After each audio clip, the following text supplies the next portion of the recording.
All right, welcome back to Me Against the World.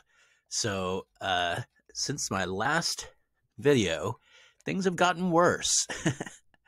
uh, the latest country to attack me was this one, and he just came out with, he'd been pushed back, so he'd just been building up stuff back here, and that's what the AI does. They just sit on huge troops, and then at some point, switch flips and they attack. So I am officially now at war. Remember, it was 10 with 11 countries. That is so bad on my morale. The morale is just crushed. It's awful. You can see, just territories that I have here. They just have no chance of uprising. Okay, so it's resting at about 33%. So there's no uprisings happening. That's nice. I'm still actively kind of trying to push back this entire frontier.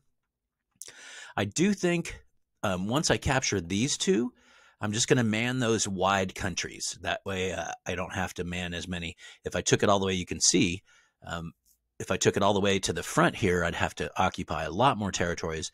In this way, I can get away with just occupying these 6 territories along this arch here and just keeping them well stocked and just continuing to push more troops in there.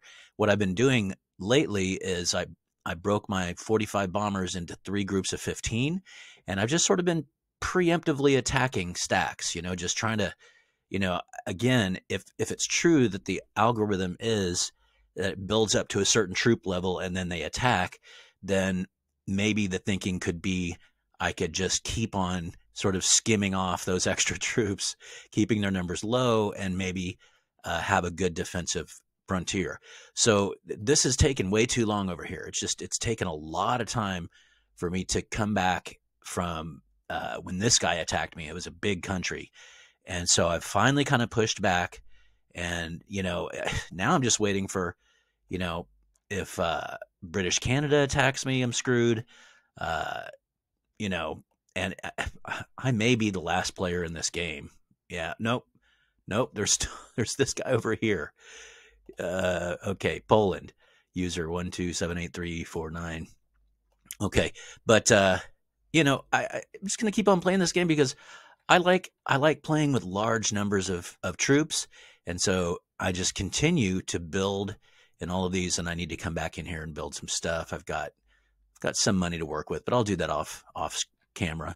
And then over here, of course, I went ahead, and there's been a lot of talk on the Reddit lately about doing these kind of blooms so that my fighters cannot be destroyed by, if they're all in one stack, he could come in with a big stack of fighters. But as it is, you can only target one at a time, and their defense is pretty strong in the air. So anyway, this is my little defensive matrix. You can see here I have 523, 42 cannon, and some railguns. So feeling pretty solid here. And then naturally, I kind of tried to come over here.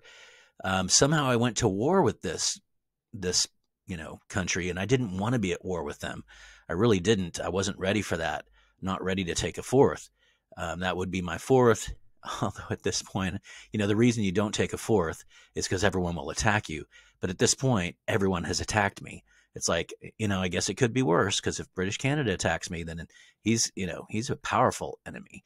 He's got, I believe, 2 oil fields of his own.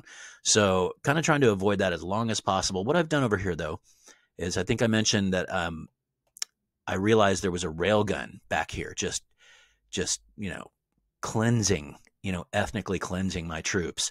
I think I'd lost, a couple hundred infantry.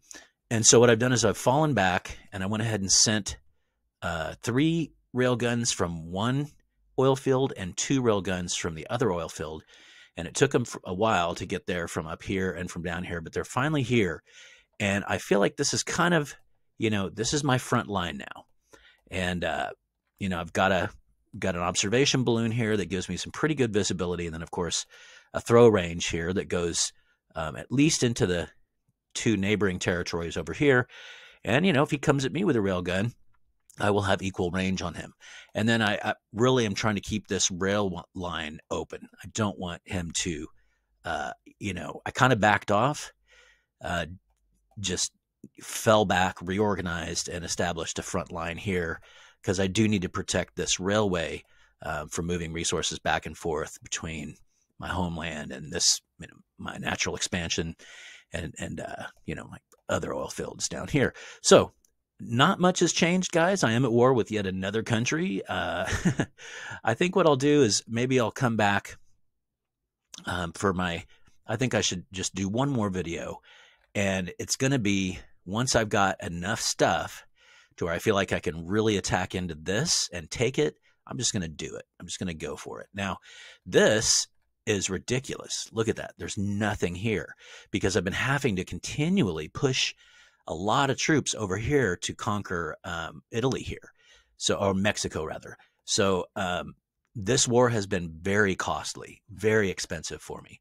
So when it stabilizes and, I've got enough cannons to spike these two territories here, and just keep them defensively strong. And I'll just continue to build forts as high as I can along this entire frontier.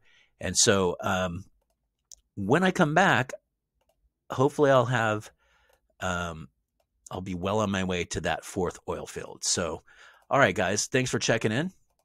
This is me against the world, and now against 11 countries, crippling my morale. That's 55, minus 55 morale from my totals. So that sucks. But all right, guys, thanks for checking in. I will see you guys next time. Adios.